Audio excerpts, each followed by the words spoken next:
नमस्कार दोस्तों और प्यारे बच्चों। आप ही में से किसी एक बच्चे ने मुझे कहा था कि मैं तीसरी कसम कहानी की समीक्षा बनाऊं, तो मैं उस बच्चे की रिक्वेस्ट पे यह वीडियो बना रही हूं।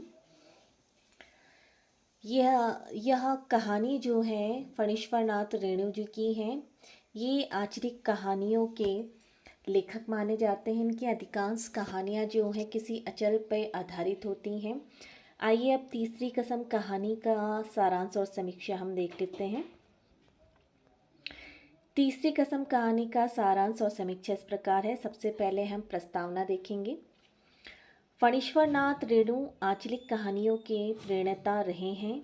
इन्होंने अपनी कहानियों में एक विशेष अचल की अपनी निजी छवियाँ और अछवियाँ, शक्ति और अशक्ति तथा प्राकृतिक विशेषताओं को भरा है। अपनी प्रसिद्ध कहानी तीसरी कसम में उन्होंने अपनी आंचलिकता को भरने का प्रयास किया है। तीसरी कसम कहानी की समीक्षा कहानी कला के आधार पर प्रमुख तत्व और कितनी प्रकार की है वो भी हम देख लेते हैं। सबसे पहले है कथनाकन। कहानी का कथनाकन कैसा रहा, कथा वस्तु क्या है, पात्र और चरित्र चित्रण हम देखेंगे, संवाद योजना हम देखेंगे, देशकाल और वातावरण, भाषा शैली और अंत में हम उद्देश्य और शीर्षक देखेंगे। सबसे पहले हम तीसरी कसम कहानी का कथनाकन या कथा वस्तु हम देख लेते हैं। तीसरी कसम कहानी यानी कि एक व्यक्ति है हीरामन।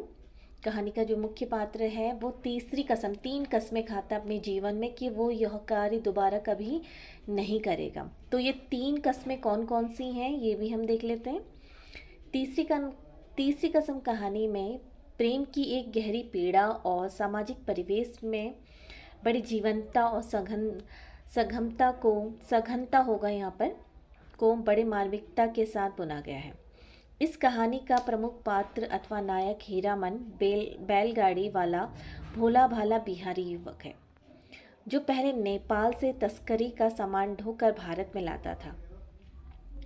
एक बार एक सेठ के कपड़े की गांठें पकड़ी गईं तो उसने रात के अंधेरे में अपने बैलों के साथ भागकर जान बचाई। तब उसने पहली कसम खाई थी कि वह कभी भी तस्करी का माल नहीं ढोएगा। इसके बाद हीरामन जानवरों की ढुलाई करने लगा। वो बांस भी ढोता था, जिसमें उसे बड़ी परेशानी होती थी। एक दिन वह अपनी गाड़ी में बांस लाद कर ले जा रहा था। बांसों का कुछ हिस्सा आगे और कुछ पीछे की ओर निकला था। हीरामन की बैलगाड़ी एक बग्घी से टकरा गई। बग्घी की जो छतरी थी वो टूट जाने पर बग्घी हाँकने वाले ने हीरामन को कोड़े से मारा। उस समय हीरामन ने दूसरी कसम खाई कि वो कभी भी अब गाड़ी में बांस नहीं ढोएगा। अब तक तो उसकी दूसरी 2 कस्में हो गई हैं। अब तीसरी कसम उसने क्या खाई वो भी हम देख लेते हैं। फणीश्वर नाथ रेणु ने अपनी रचना तीसरी कसम कहानी के नायक हीरामन और नायिका हीराबाई के मिलन के जरिए गांव की मनोभाव का चित्रण बड़ी सहजता से किया है। इसके माध्यम से समाज में रहने वाले लोगों की अलग अलग मानसिकता को दर्शाया गया है। जहाँ एक तरफ नौटंकी में सीता का अभिनय करने वाली महिला को एक वर्ग के लोग सीता माता समझते हैं तो दूसरे वर्ग के लोग वैश्या। जब हमारे गांव में आसपास में पहले के ज़माने में, यानी कि आज से करीबन 30-35 साल पहले की बात है, कि गांव में कभी भी नौटंकी की जाती थी। अगर कोई औरत महिला किसी देवी का रूप यानी कि सीता माँ या किसी भी देवी के रूप में अगर वो नौटंकी कर रही है तो हम उसे माता के रूप में देखते हैं। लेकिन अगर कोई अन्य स्त्री, अगर आम स्त्री अगर वही रोल करे तो हम उसको अलग नज़रिए से देखते हैं। तो यही नज़रिया जो है समाज का, वही बताने का प्रयास भी लेखक ने इस कहानी के माध्यम से किया है। आइए अब इस कहानी का आगे को देख लेते हैं। नाटक में हीरामन और हीराबाई की मोहब्बत को खूबसूरती से दिखाया गया है। हीरामन एक बैलगाड़ी का गाड़ीवान है। हीरामन चोरी का माल फॉरबिसगंज स्टेशन पहुंचाते पकड़ा जाता है। जब वो मुश्किल में पड़ता है तो और उसकी इंसानियत को ठेस पहुंचती है तो वो 3 कस्में खाता है। एक कारोबारी का माल नहीं लादेगा, दूसरी बांस की लदनी नहीं करेंगे। हीराबाई वही पर हीरामन को नौटंकी में काम करने वाली हीराबाई की सवारी मिलती है। जैसे कि हमने पहले भी देखा कि हीरामन ने 2 कस्में खाई थी। एक कि वो कभी भी तस्करी का माल नहीं ढोएगा, दूसरी कि वो बांस कभी भी अपनी गाड़ी में नहीं ला देगा। इसके बाद की घटना है कि फॉरबिसगंज की नौटंकी में नाचने वाली हीराबाई उसकी गाड़ी में सवार हुई और एक अपरिचित संबंध इसके साथ जुड़ जाता है। वह हीराबाई को मथुरावन नौटंकी कंपनी में पहुंचाता है। रास्ते में हीरामन और हीराबाई के मध्य कोमल संबंध पनपता है। जब नौटंकी की नायिका हीराबाई को एक पैसे वाले ने खरीद लिया तो हीराबाई हीरामन के प्यार जज्बात को ठोकर मारकर चली जाती है। हीरामन गांव का रुख करता है और चलते चलते तीसरी कसम खाता है, औरत की लादनी कभी भी नहीं करेगा। इस बात से वो तौबा तौबा करता है। श्री फणीश्वर नाथ रेणु ने तीसरी कसम उर्फ मारे गए गुलाम कहानी का गठन सुव्यवस्थित रूप से किया है। इसका जो हिंदी में नाम है तीसरी कसम और उर्दू में इसका नाम है उर्फ मारे गए गुलफाम, ठीक है, जिससे कहानी सशक्त, सुग्राहा, प्रभावशाली और रोचक बन बैठी है। लेखक ने कहानी में ऐसे विषय का चयन किया है जो सहजी पाठों को बांधने में समर्थ है। अब इसका दूसरा तत्व भी हम देख लेते हैं। दूसरा है पात्र और चरित्र चित्रण। फणीश्वर नाथ रेणु की कहानी तीसरी कसम उर्फ मारे गए गुलफाम कहानी में हीरामन और हीराबाई प्रमुख पात्र हैं। इनके अतिरिक्त धुनीराम, पलटदास, लालमोहर, गाड़ीवान, हीरामन की भाभी और भाई का भी चरित्र चित्रण किया गया है। हीरामन गाड़ीवान है। वह पूर्णिया जिले का रहने वाला है। 40 साल का हट्टा कट्ठा काला कलूटा देहाती नौजवान अपनी गाड़ी और अपने बैलों के सिवाय दुनिया की किसी और बात में विशेष दिलचस्पी नहीं लेता है। हीरामन भाई से बढ़कर भाभी की इज्जत करता है, भाभी से डरता भी है। हीरामन की भी शादी हुई थी। बचपन में ही गोने से पहले उसकी दुल्हन मर गई थी। हीरामन को अपनी गाड़ीवानी से बहुत लगाव है। चाहे सब कुछ छूट जाए, गाड़ीवानी नहीं छोड़ सकता। हीरामन इस बार विचित्र अनुभव हुआ। 2 बार पहले चोरी का माल और बांसों की लदनी लाद कर जो प्राण फंसे थे सो बाल बाल बचा था, अब टप्पर में लाद रहा है। हीराबाई को और पर्दा डालने पर भी उसे पीठ में गुदगुदी सी लगती है। वो आश्चर्यचकित है कि यह औरत फूल सी महक रही है। उसकी गंवी बातों, गाँव गीत, लोक कथाओं आदि में इतनी रुचि लेती है और स्वयं उसे मीता भयन गुरुजी कहती है। इतनी सुंदर स्त्री कोई डाकिन नहीं हो सकती, यानी कि चोरी करने वाली या डाका डालने वाली, ठीक है। परंतु हीरामन का कलेजा धड़कता है, लेकिन जब वह उसे देख लेता है कि वह तो अति सुंदर युवा स्त्री है तो हीरामन मन ही मन में उसे प्रेम करने लगता है। हीरामन का एक तरफा प्रेम ही कहानी को बांधे रखता है। अब इसका तीसरा हम तत्व देख लेते हैं, संवाद योजना या कथोपकथन।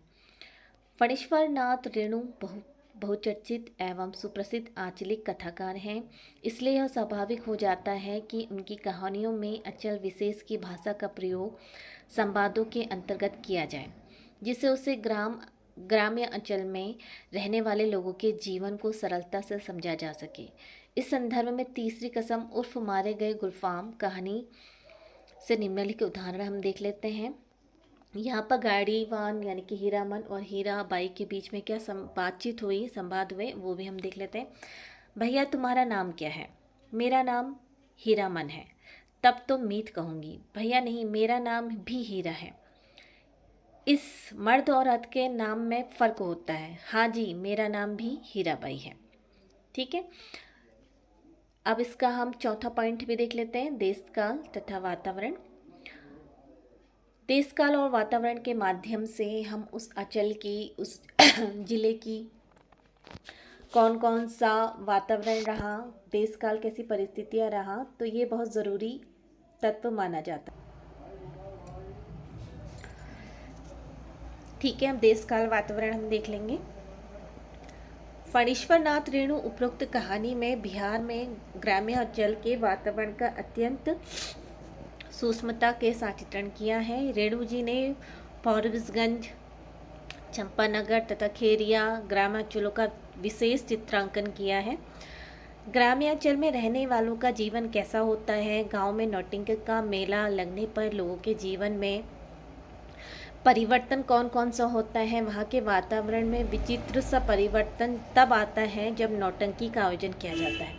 उसके आसपास के लोगों की चहल पहल बढ़ जाती है। वहाँ के लोग नौटंकी में नृत्य करने वाली बाई के विषय में भी अनेक प्रकार की उलूल जुलूल बातें करने लगते हैं। तीसरी कसम कहानी देशकाल का वह वातावरण की दृष्टि से विशिष्ट कहानी है। इसमें सामाजिक परिवेश के बीच में प्रेम की संवेदना निर्मित की गई है। बच्चों, जब भी हमारे आसपास कोई भी रामलीला मेला या नौटंकी लगती है तो उस क्षेत्र का उस वातावरण में विशेष चहल पहल होने लग जाती है कि सब लोग जो है जल्दी जल्दी अपना काम ख़त्म करते हैं कि हमें मेले में जाना है या हमें नौटंकी देखनी है, क्योंकि ये रोज़ रोज़ नहीं होता है, कभी कभार होता है। तो ये जब भी होता है तो कुछ दिन का होता है और कुछ दिन मतलब मनोरंजन का एक साधन मानेंगे और ज्ञान का भी, क्योंकि हमें नौटंकी के माध्यम से कई चीज़ें पता भी चलती हैं और कई चीज़ों का हमें ज्ञान भी होता है। तो ये हर क्षेत्र में, हर ज़िले में लगती ही लगती हैं, चाहे वो नाटक के रूप में लगे, नौटंकी के रूप में लगे या मेले के रूप में लगे। मेले में भी जाकर हमें कई चीज़ें देखने को मिलती हैं, कई चीज़ें हम जानते हैं, समझते हैं कि ये क्या है, वो क्या है। तो 10 चीज़ें हमें पता चलती हैं मेले के माध्यम से भी। आइए अब इस कहानी की भाषा शैली भी हम देख लेते हैं। कहानी विधा के क्षेत्र में फणीश्वर नाथ रेणु एक महत्वपूर्ण एवं उल्लेखनीय कथाकार इसलिए माने जाते हैं क्योंकि उन्होंने परंपरागत रूढ़ भाषा में अपनी कहानियों की रचना न करके अचल विशेष में प्रयुक्त होने वाली भाषा का प्रयोग किया है। यही कारण है कि उनकी कहानियों की भाषा जनजीवन तथा सूक्ष्मता को रूपांतरित करती है। इसके अतिरिक्त उनकी भाषा यथार्थ के धरातल पर भी अव्यवस्थित है। यही गुण उनकी तीसरी कसम उर्फ मारे गए गुलफाम कहानी में भी परिलक्षित होता है। उनकी आंचलिक भाषा सहज व स्वाभाविक होने के साथ साथ प्रभावशाली, सशक्त तथा सार्थक भी है।